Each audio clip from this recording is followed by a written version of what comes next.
We started EverLedger in April 2015, and we recognised when emerging technologies come together, there is still a big problem in the world, and that is supply chains have no transparency tooling.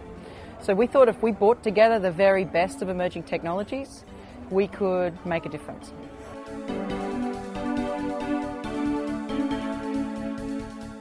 When we think about the power of distributed ledgers, it's really a business orchestration tool, the ability for multiple companies and or people to be able to reside on a network.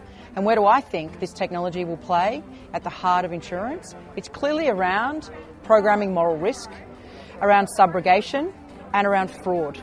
We've seen an expansion of technology companies being attracted to insurance, and one would say that the industry's been around for hundreds and hundreds of years, and perhaps it was seen as boring.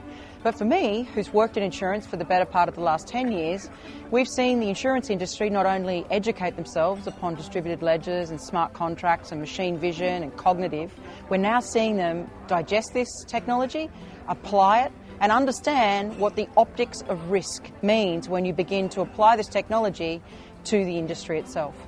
I think InsurTech is probably one of the most sexiest industries I've had the privilege of working in. When we think about the birthplace of insurance in London, you think about Lloyd's. And largely, that institution or the collectiveness of that institution hasn't changed for generations upon generations. There are still papers and binders and people walking in to cover risk.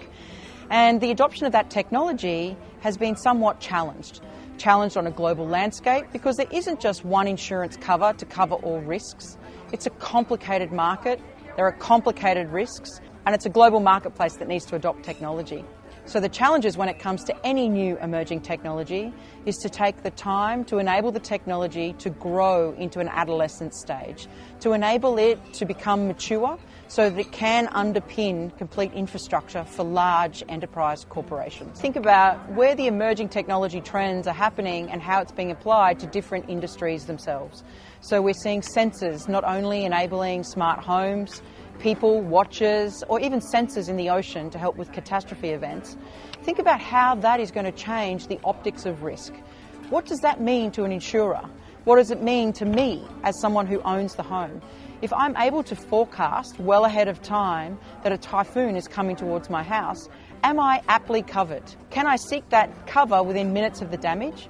Rather than having an annual policy, a once-off policy to potentially think about what the risk could potentially be in the future, actually, how about doing it now, a needful today? I don't think there is one technology that is the greatest. I think actually we're at a point now where exponential technologies are converging. The ability to be able to bring together these technologies at a point when the machines are able to be smart enough to recognise damage on a motor vehicle panel, to enable that from a contractual obligation perspective with smart contracts, to enable the business network of people working together around the optics of risk. I think it's a convergence of all of it. I mean, let's be honest.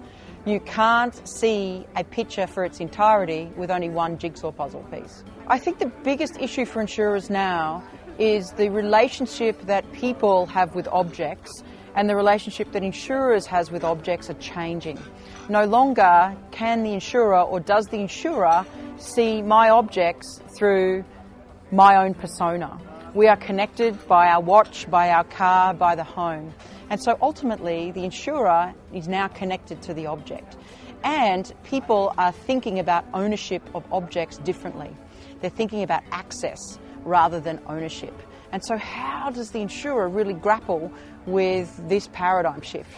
There's a change in the risk, there's a change in the appetite, and it's beyond just saying it's a trend of the millennials. The reality is that we are different. We are thinking different, we are consuming different, and the world, fortunately or unfortunately, has tipped a little bit too far on one of its axes.